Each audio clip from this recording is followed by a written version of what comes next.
Okay, good day. I think we made the improvement we needed to make. It was far from perfect. We'll see areas there that we're not pleased with tomorrow when we watch the tape. But we took a step forward, the step we needed to take. Probably most pleased with the way we dominated the second half. We got off to a fast start in the game and sort of stumbled, bumbled around in the second quarter a little bit. And so it was a 15-point game at halftime, but we outscored them in the second half 31-3, and I think we scored 31 straight at the end. And it was good to empty the bench and see our twos make some plays, particularly in the pass game, like Charlie Becker and some other guys, Alberto. Good day in terms of making the progress. Also, when we built the big lead, you know, I like the way our guys kept playing one play at a time like it was nothing. I didn't see guys laughing on the sideline, kind of a relief syndrome. That's what we ask them to do, the time to be satisfied in the locker room. So I was a little bit of a tyrant on the sideline in the fourth quarter, but my job is to make the team the best it can be. So that's the way it is. Questions?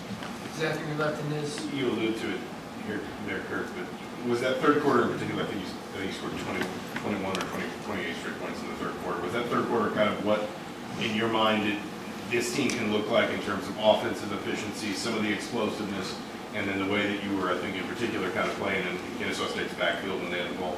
Yeah, well, it looked like that today, and that was great to see. You know, because like last time we really waxed somebody was Purdue. You know, that was a long time ago, so it was good to get back kind of to that. And Cooper's reverse was a real big play in the game.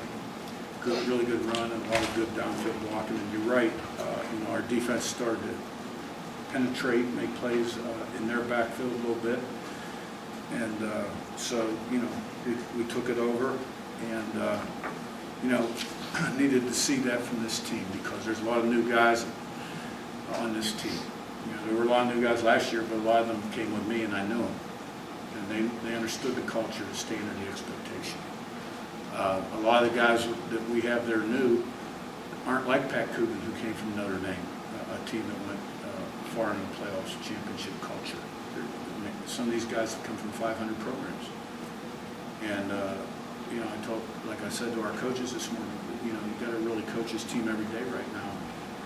And, reinforce the standards and the expectations, everything you do, like the walkthrough yesterday, I wasn't really pleased with. But it was all new guys. And you just can't assume they know, because they don't. They don't know they don't know.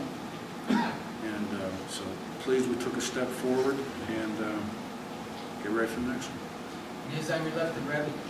When you say you weren't pleased with the walkthrough, what did you see, just the focus in the walkthrough yesterday, just what kind of bothered you? And then is that part of the reason why you got maybe to see that focus, you left the guys in longer in the fourth quarter? No, I kept them in longer because we need to play football. We got some games coming up where we've got to be able to play that many plays. And we haven't executed over a long period of time as well as we need to. So we need reps, we need game reps. The walkthrough was more of a, it's not a physically taxing day. It's only a 25-minute walkthrough. Get about 40 plays on offense and defense. But they got to be sharp mentally. And, it's not a time to kind of be relaxed mentally either. So you're getting more reps on the game plan. Right splits, alignments, checks, or sundowns, etc. But it's not the first walkthrough that, we've been pleased with. You know what I'm saying? Bradley on your left and Sammy. Elijah Surratt's big day. Your thoughts on just what is it that leads him to have performances like this? Yeah, I was glad to see him get going a little bit. Last year in camp, he really didn't have a lot of catches, but he got them during the season. Not quite as many as he did at JMU. Same thing in camp. He didn't have a ton of catches, not in the first game either. And so I was glad to see him bust out and those two kind of hook up a little bit. And all these new quarterbacks, they build on their successes early in the season. You win, they play well, they build on it. And same thing happened last year with Curtis. he didn't have the greatest opener. Hoosier played good the second game, even though the opponent then obviously lights out the third. So Mendoza to Surratt, Mendoza to Cooper, and other guys that would be important to hook up. Sammy upper left and Jimmy. Coach, on the field goal with the delay game, Yeah. what was the choice to not kick it after? It was a bad football decision, first of all. We had a couple drops, I believe, that series, and we were up, and we got a delay on the field goal and missed it anyhow. And then we're moved back 5 yards.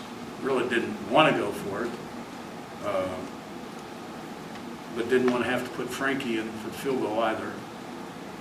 And we did what we did, and it didn't work out. Jim in front and Daniel. Curt, your running game has been very consistent from statistically. Last week, Roman Hemby was the workhorse. This week, it was BB. How confident and confident are you in having that run game, that triple threat running game? Well, all those guys are capable, and it starts up front with the tight ends and then the receivers too. And those guys run hard and break tackles, and it just helps when you can be balanced on offense and run it and throw it. And the thing about early in the year, I think you learn as a staff every game a little bit, like, oh, we need to have a little bit more of this kind of stuff down in this field zone, or things like that, right?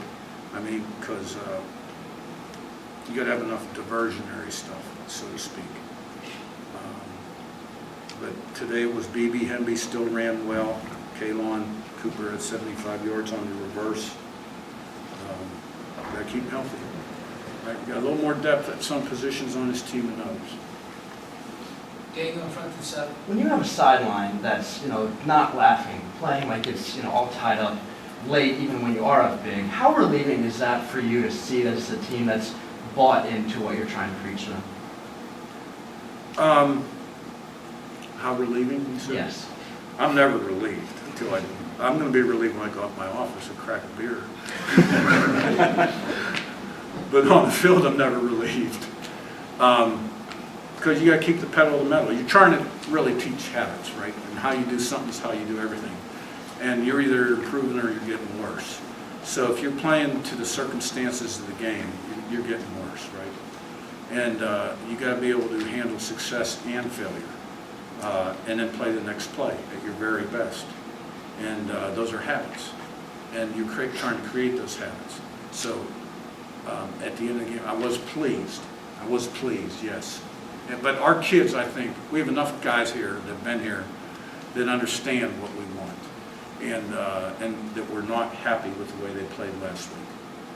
And they responded really well in the fourth quarter. Set on your left and we'll wrap Zach B.